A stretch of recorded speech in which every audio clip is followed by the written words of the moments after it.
President, Mr. Vice President, Governor, Congressman Thomas, Senator Wiley, and Congressman Miller, Mr. Webb, Mr. Bell, scientists, distinguished guests, ladies and gentlemen. Now I will show you that my first lecture will be very brief. I'm delighted to be here, and I'm particularly delighted to be here on this occasion. We meet at a college noted for knowledge, and a city noted for progress, and a state noted for strength, and we stand in need of all three. For we meet in an hour of change and challenge, in a decade of hope and fear, in an age of both knowledge and ignorance. The greater our knowledge increases, the greater our ignorance unfolds. Despite the striking fact that most of the scientists of the world has ever known are alive and working today, despite the fact that this nation's own scientific manpower is over every 12 years at a rate of more than 3 times out of our population as a whole. Despite that, the vast reaches of the unknown and unanswered and unfinished so far outstrip our collective comprehension. No man can fully grasp how far and how fast he has come, but condensed, if you will, 50,000 years.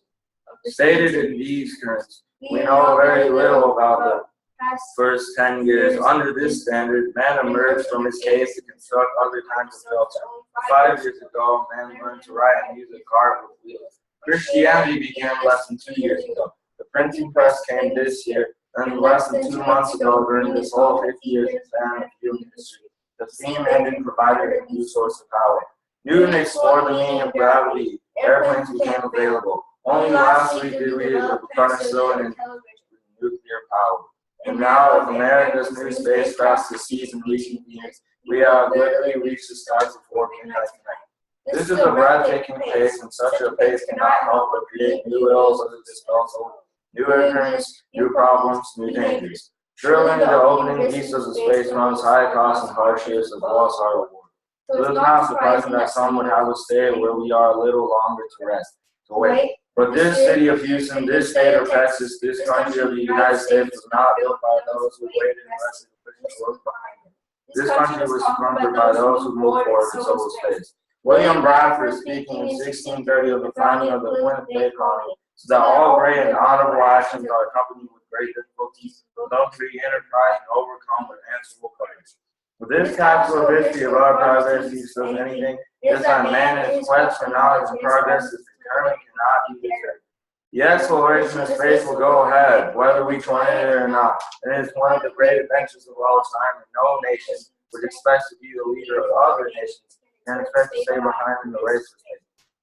Those who came before us made certain that this country rode the first wave of the industrial revolution, the first wave of modern invention, and the first wave of nuclear power, and this generation does not intend to founder in the backwash of the coming age of space. We mean to be part of it.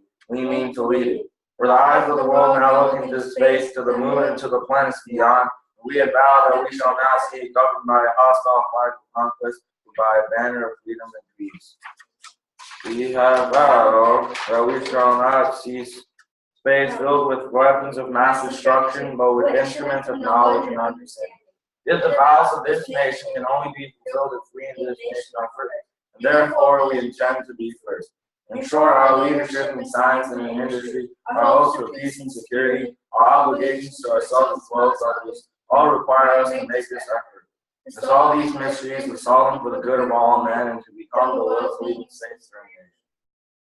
Must be one and used for progress of all people, for space science, like nuclear science and all technology, has no conscience of its own. Whether it will become a force for good or ill depends on man. And only if the United States occupies a position of preeminence can we help decide whether this new nation will be a sea of peace or a terrifying new theater of war. I do not say that we should or will go unprotected against a hostile misuse of space, any more than we go unprotected against a hostile use of land or sea. But I do say that space can be explored and mastered without feeding the fires of war, without repeating the mistakes that man has made in exploring his way around this global box. There is no prejudice, no strife, no prejudice, no national conflict in outer space as yet. It has been hostile as all.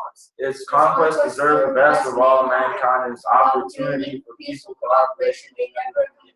Why say they the moon? Why choose this as our goal? And they may as well ask, why climb the highest mountain? Why 35 feet go fly to the Atlantic? Why the strife place Texas? We choose to go to the moon. We choose to go to the moon, do other things, not because they are easy, but because they are hard. Because that goal will serve to organize and measure the best of our energies and skills. And because that challenge is one that we are willing to accept, one we are unwilling to postpone, and one we intend to win, and others too. It is for these reasons that I regard the decision last year to shift our efforts in space from low to high as among the most important decisions that will be made during my incumbency in the office of the presidency.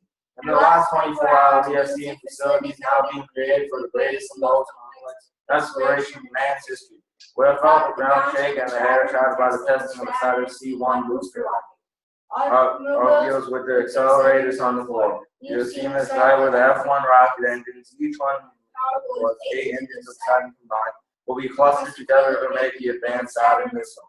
Assembled in a new building to be a Cape Canaveral as tall as a 48-story building, as well as the city block, and as long as those 2 lengths of this field. Within these last 19 months, at least 45 satellites have tackled Earth.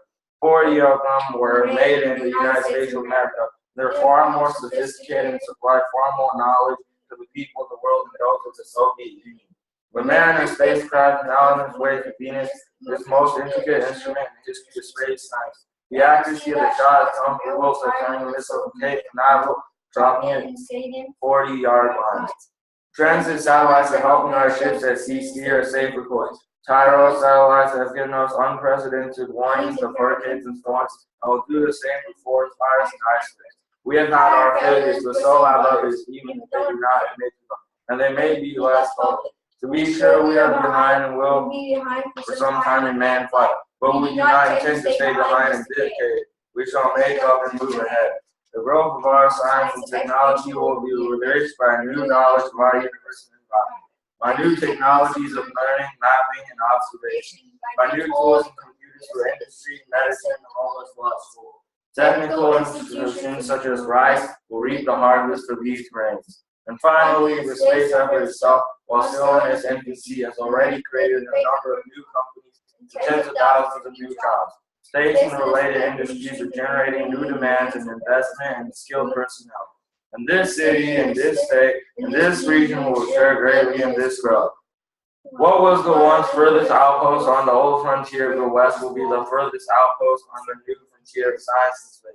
Houston, your city of Houston with its manned spacecraft center will become the heart of the large scientific and engineering community. During the next 5 years, the National Aeronautics and Space Administration expects to double the number of scientists and engineers in the area, to increase its outlays and salaries and expenses to $60 million a year, to invest some $200 million in planned laboratory facilities, and to direct contract new space efforts of over $1 billion from this center. To be sure, all costs cost a great deal of money. But this year's space budget is 3 times what it was now in January 1961, and it's greater than the space budget of the previous 8 years combined.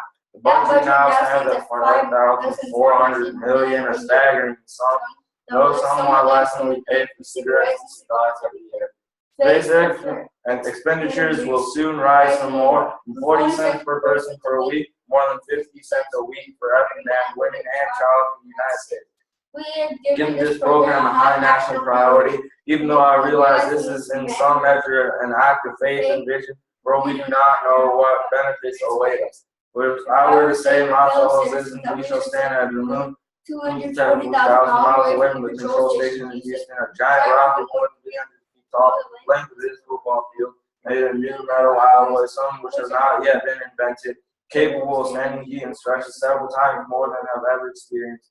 Fit together in a precision better than the finest watch, carrying all the equipment needed for postulation, guidance, control, communications, food, and survival on an untried mission.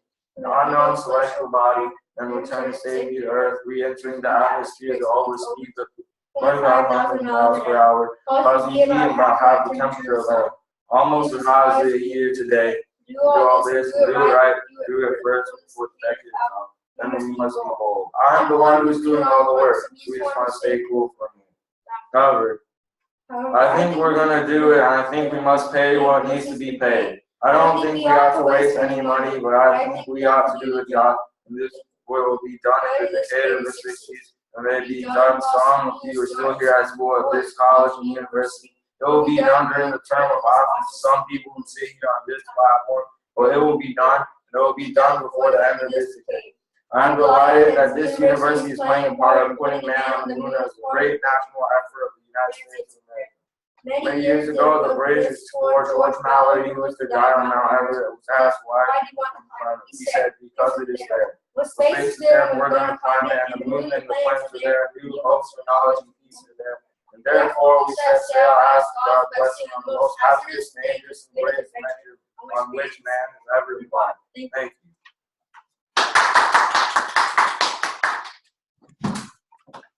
I'm actually proud of you guys.